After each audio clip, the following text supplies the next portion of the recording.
Alors aujourd'hui, nous allons commencer une petite série de vidéos qui va parler des 7 péchés capitaux. Cette petite série va se pencher une à une sur chacune de ces faiblesses que nous avons en nous, que nous combattons tous les jours, qui est présente dans chacun de nous à un degré différent et que nous tentons d'écraser chaque jour. Alors, il existe 7 péchés capitaux, tels que nous le disons, mais il ne faut pas croire que c'est parce qu'ils sont plus importants ou parce qu'ils sont capitaux, donc ça veut dire qu'il y aurait d'autres péchés qui ne seront pas à prendre en compte ou qui ne seraient pas très graves. La réalité, c'est que de ces 7 péchés-là découlent tous les autres péchés. Donc c'est pour cela qu'on les appelle les 7 péchés capitaux, parce que d'eux découlent tous les autres péchés possibles. Et je dirais même que d'un seul, qui est le premier que nous allons aborder aujourd'hui, qui est l'orgueil, découlent même les 6 autres. Alors, il y a quelque chose de très important à savoir. Avant de commencer à parler de l'orgueil, nous allons donc introduire un petit peu le péché en lui-même, parce que il faut bien être conscient d'une chose. Dieu n'attend pas de l'homme d'être parfait, car c'est impossible. Et je vais vous expliquer pourquoi. Il faut bien comprendre quelque chose, c'est que aujourd'hui, tous les croyants, qu'ils soient chrétiens ou pas, pensent que c'est en étant parfait, ou alors en faisant tout pour être parfait et en pensant l'être, que nous sommes en train de plaire à Dieu. En vérité, c'est faux. Dieu veut que nous fassions tout pour être parfait, pour être sur le chemin de la sanctification, dans une progression qui ne cesse pas. Mais la réalité, c'est que nous ne pouvons pas. Nous ne pouvons qu'essayer, nous devons essayer. Mais il y a une bonne raison à cela, au fait que nous ne pouvons pas être parfaits. C'est simplement parce que l'homme est fait de telle manière que si jamais il pouvait atteindre cette perfection, eh bien, il en deviendrait orgueilleux. Et donc c'est un cercle vicieux. Alors, sur le plan de la vertu, Dieu ne souhaite pas que nous soyons donc parfaits sur ce plan-là. Ça a été notamment la volonté des puritains. On a vu les dérives que cela a donné. Ça a été la volonté d'à peu près toutes les époques, de toutes sortes de groupes. Alors, la réalité, c'est que nous faisons des efforts, nous faisons tout pour arriver à une sorte de perfection. Et quand on croit que nous y sommes arrivés, eh bien c'est faux. Saint Jean lui-même disait que le chrétien qui se croit parfait est un menteur, tout simplement car ça n'existe pas. Et cette perfection, elle a une propriété particulière. Comme je viens de le dire, elle rend orgueilleux. Parce que quand on se croit parfait, automatiquement, on se croit supérieur aux autres, on se croit meilleur que les autres et donc qu'on n'aurait pas d'autres leçons à recevoir et on deviendrait méprisant avec autrui. C'est exactement le piège dans lequel le démon tente de nous faire tomber. Rappelons-nous de ce que nous avons dit dans la vidéo qui parle du plan de Dieu. Nous avions dit que nous sommes actuellement, comme le montre la Bible, dans un combat entre la hiérarchie de charité, donc la charité en elle-même, et l'orgueil, la hiérarchie d'orgueil, la hiérarchie de puissance et d'intelligence. D'un côté, nous avons Dieu qui nous apprend à être humble, à nous humilier, à nous écraser pour être infiniment humble, infiniment amour, comme l'est la Trinité, en vue de vivre au sein de cette Trinité. Et nous avons en face le démon qui veut prouver que nous pouvons voir Dieu sans avoir à acquérir toutes ces qualités-là. Qu'en fait, la hiérarchie de puissance, d'intelligence, d'orgueil, celle que le démon veut, eh bien c'est celle-ci qui pourra nous permettre de voir Dieu. Nous n'avons pas besoin d'avoir les qualités de Dieu pour voir Dieu. Alors, la tentation de croire que nous sommes parfaits, c'est la tentation du démon. Nous ne sommes pas parfaits et Dieu ne veut pas que nous soyons parfaits. Parce que la manière d'être parfait aux yeux de Dieu n'est pas la manière d'être parfait aux yeux des hommes. Et avant de continuer, je vais montrer de quelle manière Dieu nous a montré et continue de nous montrer aujourd'hui que nous pouvons atteindre cette perfection, cette dépendance, puisque si nous sommes parfaits, on en revient au problème de la Genèse. quand Satan dit vous serez comme des dieux à Ève. Donc ça veut dire que ça peut prendre plusieurs sens, mais l'un d'eux est que vous serez dépendant. Vous n'aurez plus besoin de Dieu. Si vous n'avez plus besoin de Dieu, alors rebelote, on retombe dans le même piège. Donc, une des premières choses que Dieu avait fait pour nous montrer que nous sommes imparfaits et que nous ne pourrons jamais atteindre la perfection dans cette vie, ça a été le livre de la loi. Les livres de la loi que nous pouvons trouver dans l'Ancien Testament. On peut trouver plus de 600 commandements, donc certains dénombrent 618 de mémoire, et il est impossible de les suivre. D'ailleurs, je vais citer saint Thomas qui disait « Dieu avait fait cela, afin que tout le monde se sache pécheur. » Eh bien, comme on l'a pu le voir déjà à cette époque, certains pensaient qu'ils étaient parfaits sur ce plan-là, donc notamment les pharisiens, qui pensaient qu'ils arrivaient à suivre la loi. Or, elle était là exactement pour montrer le contraire, que vous avez besoin d'un Messie, vous avez besoin d'un sauveur, vous ne pouvez pas vous sauver vous-même. Alors, il y a une deuxième arme que Dieu utilise pour nous permettre de garder une humilité et pour nous permettre de nous abaisser et de nous écraser intérieurement. Et c'est ce qu'on appelle le péché. Alors, c'est plus que le péché puisque c'est vraiment la racine du péché. C'est de là que naît le péché. Pas le péché en lui-même parce que le péché a plusieurs formes, mais vraiment la racine du péché est mise comme une graine dans notre corps. Et en fait, elle fait que nous avons tous, sans exception, au moins un péché que nous avons énormément de mal à maîtriser ou à écraser. Et c'est fait exactement pour que nous nous rappelions toujours que nous sommes pécheurs et que nous continuons sans cesse, quelle que soit notre progression dans les autres domaines, quels que soient tous les péchés que nous avons cessés, il en restera toujours au moins un qui nous rappellera que nous sommes pécheurs et qui nous rappellera que nous devons constamment nous rabaisser, nous humilier et comprendre que nous ne pourrons pas atteindre cette perfection et donc rester humbles, comme Dieu le veut. Alors, saint Paul, dans une de ses épîtres, parle de ce qu'on pourrait appeler aussi le foyer du péché. Donc c'est cette racine, cette source de péché. Il dit ceci en 2 Corinthiens chapitre 12 verset 7. Et pour que l'excellence même de ces révélations ne m'enorgueillisse pas, il m'a été mis une écharpe en la chair, un ange de Satan chargé de me souffleter, pour que je ne m'enorgueillisse pas.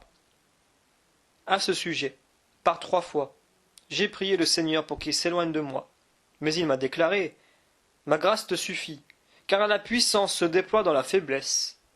C'est donc de grand cœur que je me glorifierai, surtout de mes faiblesses, afin que repose sur moi la puissance du Christ. Alors, on comprend donc, dans le cas de saint Paul qui a reçu une révélation extraordinaire, eh bien, afin qu'il ne s'enorgueillisse pas de cela, Dieu a laissé le démon le frapper de certaines manières, afin que, constamment, il garde cette faiblesse, afin qu'il garde ce côté pécheur, qui lui rappelle qui il est, qui lui rappelle d'où il vient, et qui n'a pas à s'enorgueillir de ce que Dieu lui a donné par grâce. Et bon, si nous parlons là quand même de saint Paul, eh bien, on peut bien croire et imaginer que nous serions tous tombés dans le piège si lui aurait dû tomber dans le piège, puisque Dieu a prévu cela aussi pour une personne comme saint Paul, pour pas qu'elle tombe dans le piège de l'orgueil. Il y a aussi, de la part de Dieu, d'autres manières qui sont utilisées pour continuer à nous garder dans l'humilité. Très souvent, cela peut se retrouver parmi nos frères. Donc quand je dis nos frères, je parle de toutes les personnes qui nous entourent. Ça peut être notre frère de chair, ça peut être notre famille, nos amis. Eh bien, il y a toujours quelqu'un ou plusieurs personnes avec qui nous vivons constamment qui sont dans un état de pécheresse qui peut nous révolter et qui en quelque sorte nous montrent nos défauts à travers ces péchés-là et qui, tous les jours, nous le rappellent, mais qui en même temps nous énervent un peu parce que on se dit que nous ne sommes pas atteints par ce péché, mais en fait, la personne en face de nous l'est autant que nous, voire nous le sommes encore plus. Et cette manière de nous le rappeler nous garde toujours dans cet état qui nous fait garder les pieds sur terre et nous dit « tu n'es pas parfait, tu n'es pas mieux que les autres. N'oublions pas ce que disait Jésus sur la paille et la poutre. C'est quelque chose que l'on voit tous les jours, partout. Vous pouvez être très religieux, très pieux, à votre façon, mais surtout selon votre regard. Parce que le piège, c'est de croire ça, de croire qu'on est très pieux et très parfait. Mais il y aura toujours quelqu'un autour de vous qui vous montrera que vous ne l'êtes pas, parce qu'il vous reflètera des péchés ou des défauts que vous avez. Et il reste encore une arme que Dieu utilise, c'est bien entendu le démon. Donc lui qui fait tout pour nous rendre égoïstes, pour nous rendre orgueilleux, pour nous séparer de Dieu. Mais, avant de vous effrayer, comme je l'ai déjà dit dans une autre vidéo, eh bien, comme Jésus a combattu et a battu la mort, a battu le péché par la mort, c'est avec l'arme de Satan, qui est la mort, que Jésus a vaincu le péché. Donc le démon, quand il veut faire du mal, quand il veut nous faire souffrir, eh bien, en réalité, il est en train de travailler pour l'objectif de Dieu sans le vouloir et sans le savoir. Dans son orgueil, il ne se rend pas compte qu'en faisant le mal, en fait, c'est en train de rendre les gens humbles. C'est en train de rendre les personnes meilleures. Alors là, je parle évidemment des personnes qui sont victimes. Je ne parle pas des personnes qui acceptent de suivre le démon. C'est autre chose. Je parle des personnes qui sont victimes du mal que produit le démon et de ces personnes-là qui n'ont pas mérité, entre guillemets, puisqu'ils n'ont pas voulu être sous l'emprise du démon, et bien ces personnes-là souffrent parce que c'est aussi une arme que Dieu utilise afin que nous restions humbles, que nous ne nous glorifions pas, que nous ne l'oublions pas. Alors, il faut bien comprendre, ce que Dieu veut de nous, c'est écrit dans la Bible et se résume en 3 choses. Le fondement de ce que Dieu veut de nous, c'est un cœur humble et un esprit brisé, humilié. Donc en quelque sorte de dire, je ne vaux pas mieux que les autres, et que je suis pécheur, je ne suis rien sans Dieu. C'est le fondement, c'est ça que Dieu veut. L'arbre qui va pousser de ce sol, de ce fondement, c'est un désir de toujours mieux aimer, et pas seulement de mieux aimer Dieu, mais de mieux aimer son prochain. Et donc les fruits de cet arbre, en conséquence, elles vont être fondées sur 2 valeurs, l'humilité d'un côté et l'amour de l'autre. Donc le fondement et l'arbre de vie, ensemble, vont donner ces fruits-là. Et donc, nous sommes dans ce continuel, cette recherche continuelle de l'humilité et du fait d'aimer mieux et plus notre prochain et même celui qui nous déteste. Je vais terminer cette introduction en lisant ce passage en 2 Corinthiens chapitre 12 verset 10 qui dit ceci. C'est pourquoi je me complais dans les faiblesses, dans les outrages, dans les persécutions et les angoisses endurées par le Christ.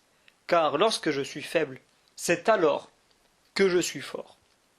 N'oublions pas les béatitudes de Jésus qui vont à l'encontre de tout ce que l'on peut dire aujourd'hui dans notre société. Eh bien, Jésus disait « Heureux les pauvres, heureux les humiliés, heureux les outragés. » Eh bien, pourquoi sont-ils heureux? Parce qu'ils sont grands dans la faiblesse.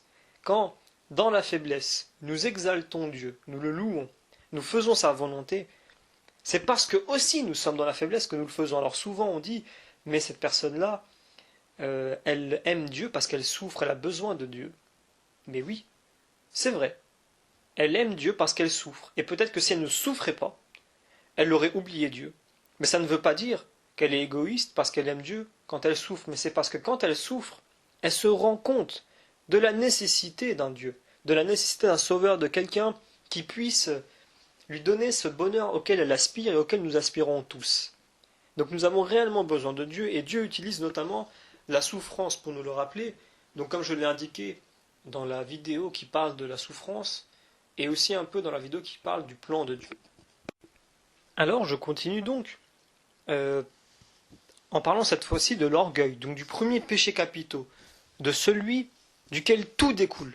Alors, encore une fois, c'est ça qui a fait perdre Satan, c'est son orgueil, son amour propre, son amour de lui-même et de son rang, qui fait qu'aujourd'hui, il s'est détaché de Dieu, et pire encore, il est devenu l'ennemi de Dieu.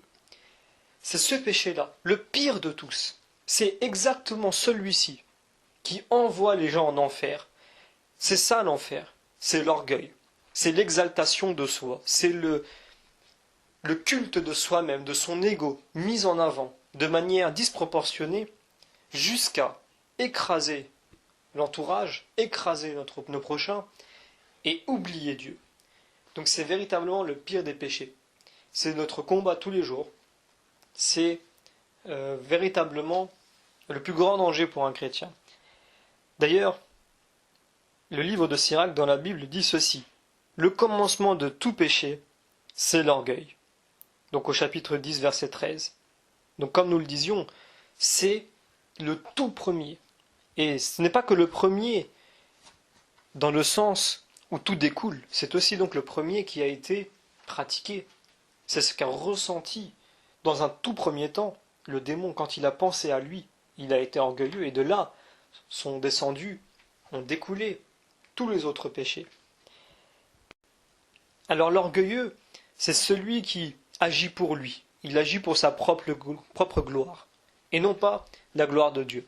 C'est celui qui oublie les autres et qui oublie Dieu. Alors que Dieu dit que les deux commandements, les plus grands, qui résument tout, eh bien c'est aime ton prochain comme toi-même.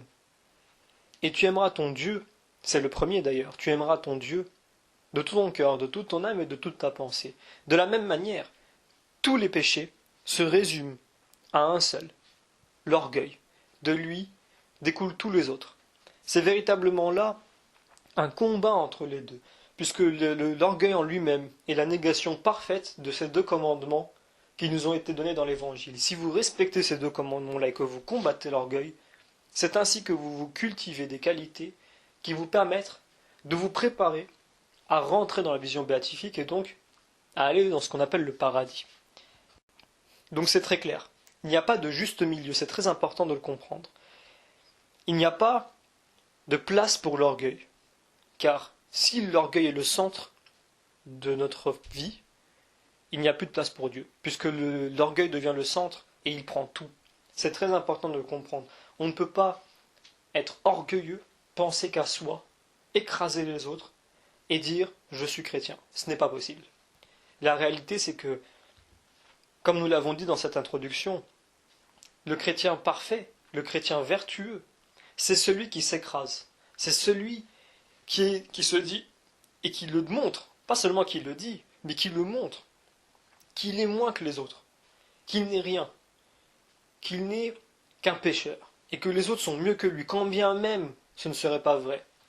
Parce que c'est ça, s'écraser, c'est ça être humble, c'est se rabaisser en dessous d'un certain niveau, qui pourtant n'est pas le niveau initial. C'est ce que Dieu attend de nous. C'est pour ça que l'orgueil, qui est exactement l'inverse de tout ça, eh bien, est le pire, vraiment le pire des péchés. Alors, quelquefois c'est difficile de se rendre compte de l'orgueil. Quelquefois c'est très simple. Une personne qui pense qu'à elle, qui voudra arriver par tous les moyens à un but qu'elle s'est fixé qui ne concerne qu'elle, quitte à faire du mal autour, quand elle est le centre de tous ses objectifs, de toute sa propre vie, là l'orgueil est manifeste. Pas besoin d'aller chercher midi à 14 heures. Mais il y a d'autres formes d'orgueil qui peuvent être dissimulées et on ne se rend pas compte que c'est de l'orgueil. Une des choses que l'on retrouve le plus souvent dans notre société aujourd'hui, c'est le refus de pardonner. Quand quelqu'un, qu'il ait tort ou raison, parce que très souvent, il y a une part, on peut toujours avoir un peu tort, toujours un peu avoir raison, mais jamais complètement les deux, c'est très très rare. Alors, quand bien même c'est le cas, eh bien le refuser de pardonner, c'est de l'orgueil. Refuser de pardonner, c'est refuser de s'abaisser, comme ce que Dieu voudrait que l'on fasse. Et donc, c'est une forme d'orgueil. C'est une forme d'orgueil et on ne le voit pas dans un premier temps. On ne se dit pas forcément que c'est de l'orgueil. On se dit, mais elle a raison.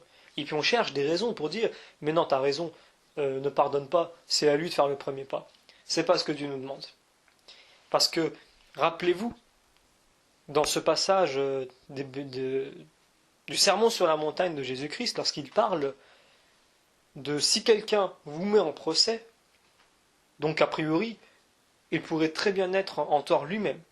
Eh bien, Dieu vous dit, allez, donnez-lui tout ce qu'il veut, donnez-lui même encore plus, pour vous éviter de rentrer dans toutes ces douleurs intérieures, dans tous ces désirs de vengeance, ces désirs de faire du mal. Libérez-vous de ça et donnez-lui. Et donc, qu'il ait tort ou raison, en quelque sorte. Et donc, il n'y a pas de raison pour dire je ne pardonne pas. Je ne pardonne pas. Après, évidemment, certains diront, mais pour pardonner, il faut que la personne en face veuille et accepte d'être pardonnée. Mais la réalité, c'est que on peut tout à fait offrir son pardon et ne pas forcément demander en retour d'être pardonné ou que les choses se repassent, mais de montrer que voilà, je me suis rabaissé, je me suis écrasé, j'ai écrasé ma fierté, que j'ai tort ou que j'ai raison, eh bien moi, je mets ma fierté de côté. C'est ça qui est important, mettre sa fierté de côté. L'orgueil en lui-même se combat de plusieurs manières. La première étant la lecture biblique. Lire ce que la Bible nous dit à ce sujet-là, puisqu'elle en parle énormément, puisque la Bible cherche à nous sauver. C'est notre plan pour le salut qui est indiqué dans la Bible. Alors forcément, la place de l'orgueil et la place de l'humilité, de la charité, prennent beaucoup de place. Elle est très grande, cette place-là. Alors forcément, la Bible en parle beaucoup. C'est dans un premier temps comme ça qu'on le combat. La deuxième manière de le combattre, c'est la prière.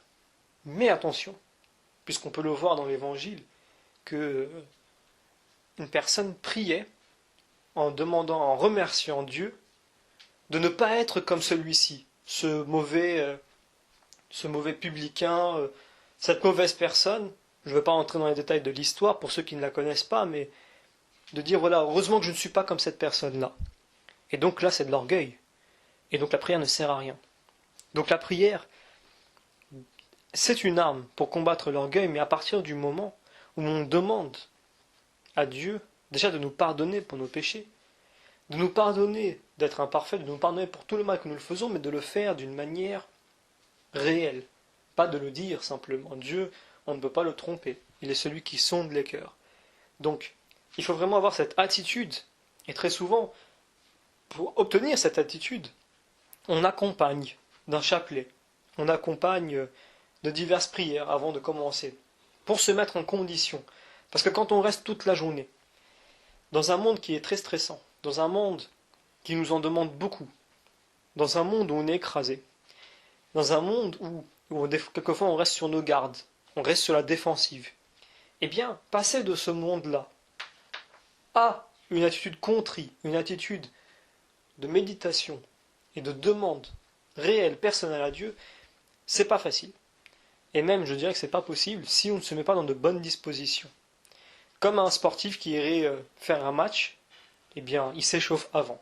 De la même manière, il faut s'échauffer, en quelque sorte, avant de faire cette demande pour qu'elle soit la plus profonde et la plus réelle. Qu'elle soit véritablement un acte qui ne nous condamne pas, mais qui nous bénit.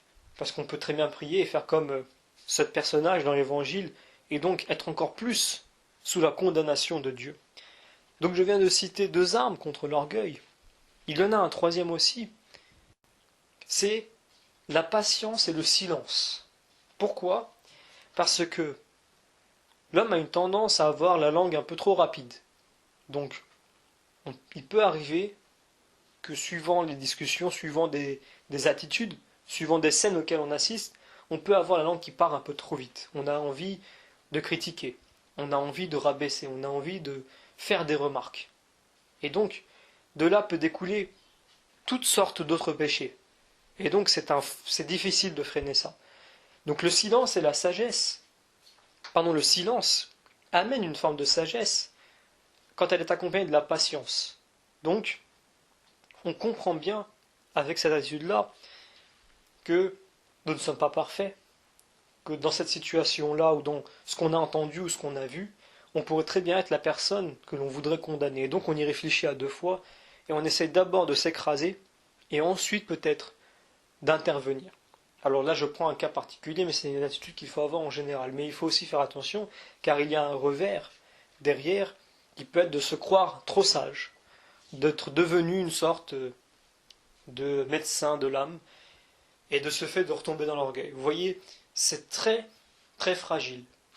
C'est très très fragile. C'est-à-dire que quand on pense être devenu humble, et qu'on se dit je suis humble, boum, on est retombé dans l'orgueil. On s'est remis un peu en avant. Et donc, c'est un combat de tous les jours. C'est un combat que l'on ne réussira jamais à 100%, comme je l'ai dit au début de cette vidéo, parce que euh, ce combat-là, il nous est donné par Dieu et il ne cessera pas. Parce que Dieu veut que nous restions dans ce combat, que nous restions les pieds sur terre, que nous restions véritablement écrasés par un péché, en tout cas au moins un, qui nous empêche de devenir orgueilleux et de nous sentir trop vertueux, et donc de retomber immédiatement dans l'orgueil. Alors pour conclure cette vidéo, je terminerai encore par peut-être une ou deux autres manières de combattre l'orgueil. La première, c'est quand une personne veut pleurer, eh bien il ne faut pas qu'elle se retienne. On a vu dans l'évangile que Jésus a pleuré lorsqu'il a su la mort de Lazare. Pourtant il s'agit de Jésus. On peut prendre d'autres exemples. Abraham a pleuré lors de la mort de sa femme Sarah. Donc on parle là quand même d'Abraham et de Jésus. Ça montre que pleurer, ce n'est pas, entre guillemets, la honte, comme on pourrait entendre aujourd'hui dans notre société, qui est exactement l'inverse de tout ce que Dieu veut, c'est-à-dire une société où c'est la loi de la jungle qui règne, c'est véritablement l'exaltation de la force, de l'intelligence, de l'ego, et donc pleurer est un signe de faiblesse aux yeux de la société, mais aux yeux de Dieu, c'est un signe d'humilité, c'est un signe où on reconnaît, cette fois-ci non pas en parole, mais véritablement en acte et en attitude, être faible, être dans le besoin d'une aide. Et donc, il ne faut pas se trouver honteux quand on pleure. C'est en tout cas ce que nous montre la Bible à travers Jésus, à travers Abraham et d'autres personnages encore. Donc c'est aussi quelque chose. On dit souvent prier à chaudes larmes. Beaucoup de saints ont expliqué et ont dit, notamment Saint Jean Chrysostome disait, au lieu de faire toutes ces bêtises que vous faites constamment, vous devrez plutôt être en train de pleurer en priant, ou même de prier en pleurant.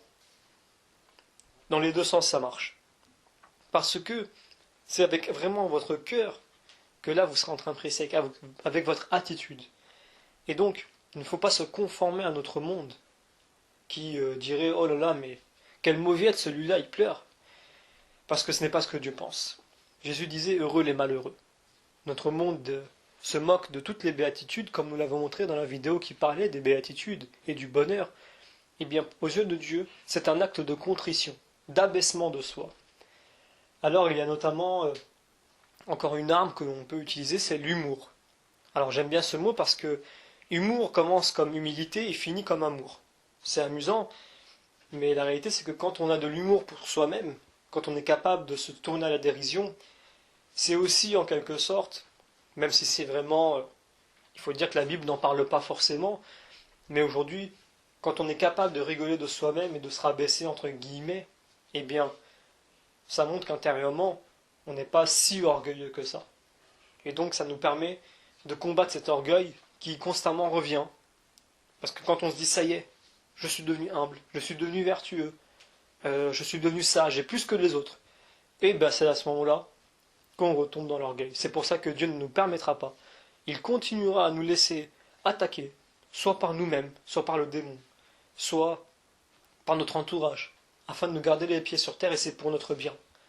C'est pour notre bien que Dieu fait cela, et c'est pour que nous ne tombions pas dans cet orgueil qui nous enverrait immédiatement en enfer.